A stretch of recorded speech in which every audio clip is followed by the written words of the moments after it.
I love it. It's got everything. It's got disco whistle. The disco whistle.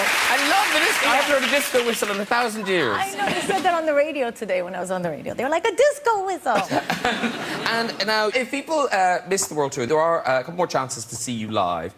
Tomorrow night, you're in Twickenham. Yes. For the Chime for Change? Chime for Change. Chime for Change. Yes, Chime for Change. And if people can't get to Twickenham, that is also on BBC One tomorrow night at 10:50. Yes. That's Yes. It's true. You look yes. doubtful. That's Saturday, actually. Oh, yeah, which is tomorrow. You tape ahead. You don't air the same night. Yeah, right.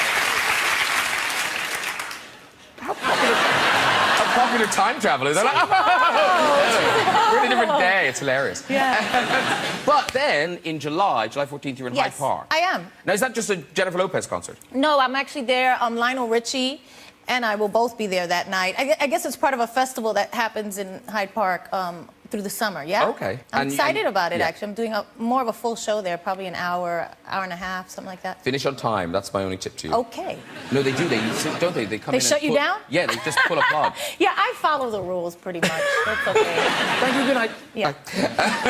Very good. Now, Freddie Flintoff, I'm told, this is a very big summer for cricket. But I would have thought every summer was big for cricket. So what makes this summer bigger for cricket? It's the Ashes this summer. We play Australia every 2-3 years. And in our sport, it's probably the biggest prize to beat Australia. So the Ashes is the big match? It's this match between Australia and England. It'd be like the match. World Series type thing for Okay. baseball. Yes. Our World Series are equivalent. Right, got it. What are the Ashes? Ashes of what? You try your nuts off and then the trophy's about that big. You know, the trophy's a little like an urn. egg cup. It's an urn with the Ashes. You have it? No, they win don't it? give it as we've won it. Yeah, but you don't have it. Nah, they wouldn't trust it with me. But it's the Ashes of what? I'm boring myself now. The first time they were played between England and Australia, they got the bails, they got the stumps, 3 stumps in the grass, and you got to knock them over to get someone out. And on top stands these little things called bails. And then listen to this, right? I get this reaction about cricket everywhere. And the bails on top, and the first time they played together, they burnt them and put them in a little urn. And that is That's the what Ashes. you win. I'd love to make And up that's what you something more play. elaborate, but that's... And that's what you play for, whatever Yeah. you burnt that was knocked down. Not enough. It's effectively an ashtray. Not enough sports use the incinerated remains of a tiny piece of sports equipment as their trophy. Oh. It's surprising that, in football it could be a sort of an old knackered boot.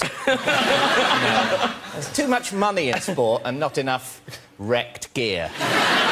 No, the other thing is, what strikes me is this is the first time the Ashes have been in Britain since you played. So it's the first time you'll be watching. Having played it for, is it 16 years you were professional? Yeah, I left school at 16, turned professional, and then retired 2009 when I was 31. It's a long time to be a professional athlete. Oh, tell me about it, yeah. It's a long career. Yeah, are you glad it's over, or will you miss it? I still miss it. I think I'll miss it when I'm 50 or 60. It's what I wanted to do since being a child, but it's changed a lot.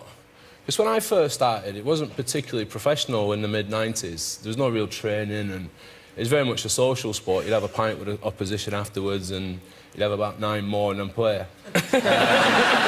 Where now these guys have become proper athletes. They've got ripped bodies, not like the big beer bellies we used to have. So it's changed a lot, but I love my time. I wouldn't swap it to play now, but I thought I'd have a bit more left in me. Yeah. And it strikes me, too, that because it's a team sport, that's kind of, even more than playing, that's the bit you miss, is kind of just hanging out. Like just in the dressing room. Yeah. The dressing room's amazing, because in cricket, you sit there some days for 5 hours and you don't do out. You watch a bit of TV and catch up on Coronation Street Omnibus, and then off you go and have a bat. And there's always things going on. It's like a place where adults behave like kids, and then you go home into the real world afterwards. It's good fun.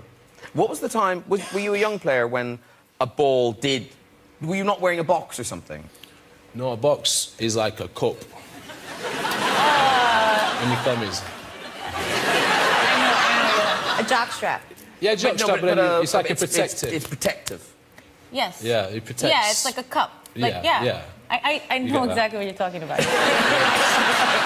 One of my first games for Lancashire, I was a young professional, not meant to say or do anything. And I was playing, and about second ball, I got hit in the cup, the box. But these things, like, technical advances... But it protected you. Whoa. Technical advances in equipment's been good, but the box has remained the same. It's like a soap dish with holes in it. And I got hit in it, and what should have been inside was, like, dangling through the holes. It was, it wasn't pretty. So I went inside, and the coach at the time gave me a pint of ice water to dangle them in, and I was sat there, icing myself. And I put it down, and one of the lads came in.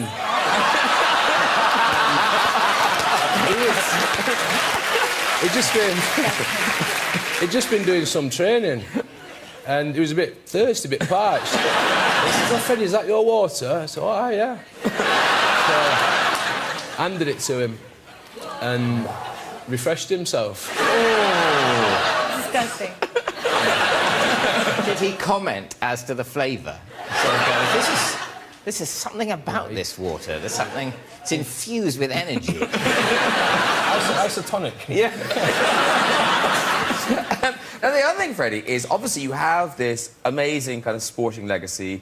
You know, the awards, the Ashes, you know, it's an amazing career. As we were saying, it's a really long sports career. And yet, I feel a lot of your legacy, and I don't mean this badly, will sort of be associated with quite, well, liking a drink and not judging in any way. I spend most nights in a dog bed. I'm not even joking. But you really did like hitting the bottle, didn't you? Yeah. No, there was certain times to do it, which I didn't usually find. 2005, the day after you win the Ashes, like, this is unbelievable. Was there no one in charge? Was there no one saying, actually, we're going to Downing Street, we really must stop drinking? Well, no. We'd finished this game against Australia, these Ashes. We keep harping on about these. And after, you have a drink with the opposition. So we're having a drink in the dressing room, and about 11:30 went back to the hotel, and a lot of the lads went into London, down the West End, living it up. But I had mates, so I just stayed in the hotel bar with my mates. It was 8:30 in the morning before I knew it. And the manager came down and said, go and get you. There's big bits of this story missing, aren't there? For me as well.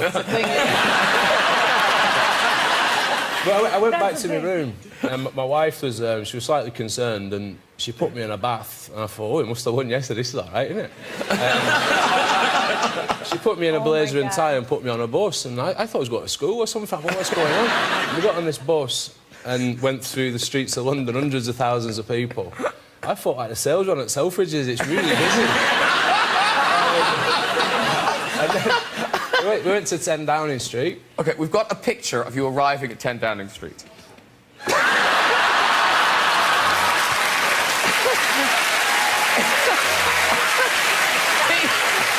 think you did a good job. That was me on the left. We can almost smell you from here.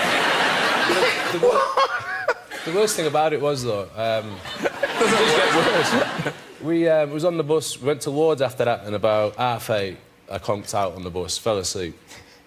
And a lot of the lads were getting things signed, so there was marker pens on the bus.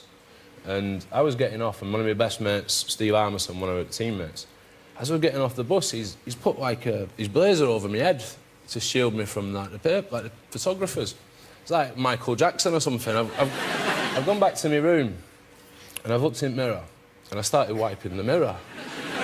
It was on my head, he'd written "can't" with a U across my forehead, and "twit" with an A down my nose.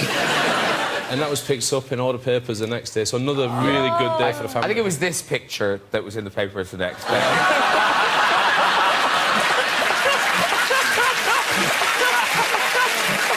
I'm gonna go now.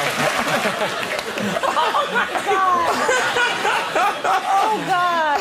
Because it was indelibly. Yeah, I've grown up since then. Yeah, happy time. Is it true, the thing about you talking to Cherie Blair? I asked her what toilet was. I did the toilet, I asked her what a toilet was, and then I had a wander around the house. It's massive inside. It's I thought it was like a terrace, but it's huge. I got kicked out of the cabinet room. I was sat at the head of the table pretending I was Prime Minister. And I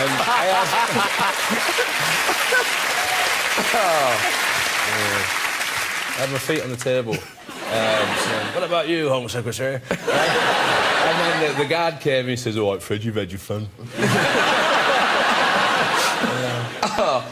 Amazing. Now, I must mention that League of Their Own, it's back in the summer. You've filmed We filmed a new series. It's great fun, to be honest. It's not like doing a TV show. You just sit with your mates. Jack Whitehall's sat next to me. Yeah, no, it's a funny show.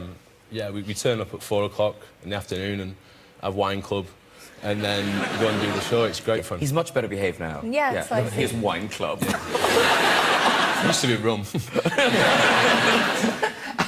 Well, listen, we look forward to that series, and here's hoping England can keep the Ashes without you. Yeah, they'll be fine. They'll be fine. Really? They'll be Yeah, fine. they'll be fine. They'll be fine. Very good. Now, other exciting news. David Mitchell, he's written a book, Jennifer. He has. Now, it used to be in this really awkward hardcover, and it was really quite expensive and heavy to carry. So they've brought out this lighter paperback version. Love that. Isn't it good? Look at that. It's a breakthrough for the media. It really is.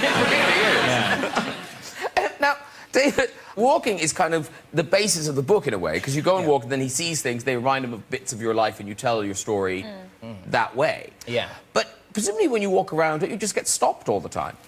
No, I'm largely on Channel 4, you know. It's not what it was. No, I do get stopped a bit, but not... When you're walking around briskly, and it's important to walk around briskly, not that many people take notice of you, but occasionally people do sort of spot me from the television, and usually they say nice things, but it doesn't matter what they say, I'm too socially awkward to enjoy it.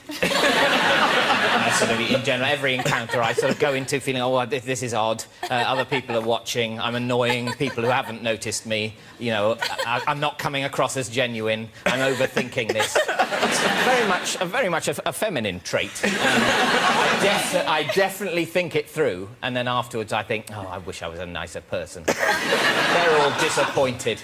They thought I might be nice, and now they think, oh, he's at best awkward and at worst unpleasant. But I like in the book you talk about how you get to kind of familiar faces quite early on when you meet Robert Webb and Olivia Colman. Now, Olivia Colman, she's suddenly skyrocketed. She's a fabulous actress. And she was on the show a couple of weeks ago. I so wish I'd read this book before she'd been on. Because I love the story about you. You were in a play called The Miser with her. Yes, we were in... Was it theatre and education, going around schools? Yes, basically. When we just sort of left university, we were doing this tour of production of The Miser, going around schools, and there were just 4 of us in it, and we'd been doing it for months and months and months, and we got a bit... We'd lost respect for the... We'd lost respect for the art. You know, I mean, it's the worst thing you'd do as an actor. And so we would get quite giggly in this show quite often, particularly as you'd go to a school, and sometimes we went to quite posh schools sometimes where the pupils were extremely obedient, but basically, as far as you could tell, brain dead. Marshalled in, they'd sit there miserably throughout the whole production and then be marshalled out. So, you know, you weren't even sure that they were still alive while you tried to perform this supposedly funny play. And so, in the absence of any laughter from the audience, we would start to provide it ourselves and become increasingly hysterical during this production. And there was one moment that was a particular problem that would make us all laugh uncontrollably, which is when I would come on stage as a new character wearing a bow tie. And this is a bow tie I'd had to tie in the wings in the dark without a mirror. So I had no real sense of what it looked like. And everyone on stage would be sort of bracing themselves for how stupid this bow tie would look. And it seems like quite a small thing, but if you're incredibly bored of doing a play time after time, all you can think about is, I wonder what David's bow tie will look like today. And it got to the point that whatever it was like, it was hilarious. If it was a bit skewiff, that was hilarious. If it was ridiculously misshapen, that was hilarious. If it was fine, that was even more hilarious. And on one particularly dismal performance at a school with particularly brain-dead children, I came on stage with the bow tie in some way... I never saw what it was like myself. And Olivia Colman pissed herself. Just literally opened her bladder there in the middle of the sea. And it was... I've never before